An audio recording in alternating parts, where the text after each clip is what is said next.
And I had a major breakthrough when I met the psychologist Albert Bandura. I don't know if you know Albert Bandura, but if you go to Wikipedia, it says that he's the fourth most important psychologist in history. You know, like Freud, Skinner, somebody in Bandura. Bandura is 86, and he still works at Stanford. He's just a lovely guy.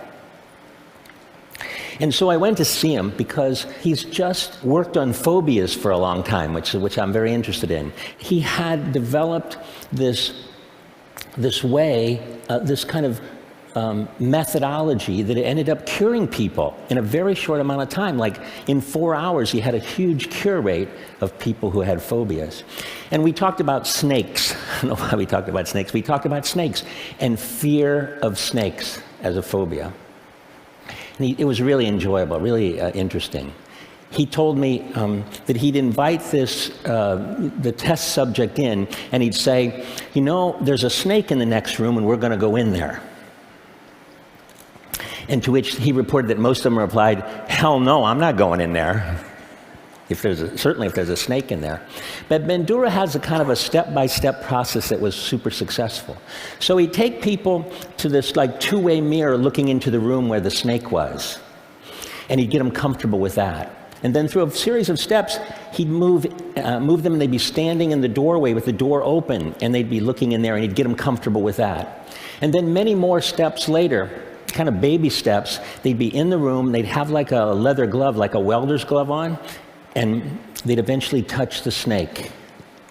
And when they touched the snake, everything was fine. They were cured. In fact, everything was better than fine. These people who had lifelong fears of snakes were saying things like, look how beautiful that snake is. And they were holding it in their laps, right? Bandura calls this process guided mastery. I love that term, guided mastery, right? And something else happened. These people who went through the process and touched the snake ended up having less anxiety about other things in their lives, right? They tried harder, they persevered longer, and they were more resilient in the face of failure, right? They just gained a new confidence.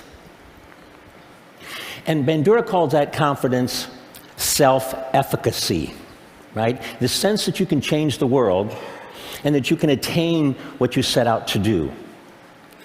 Well, meeting Bandura was really cathartic for me because I realized that this, famous scientist had documented and scientifically validated something that we've seen happen over, for the last 30 years, that we could take people who had the fear that they weren't creative, and we could take them through a series of steps, kind of like a series of small successes, and they turned kind of fear into familiarity.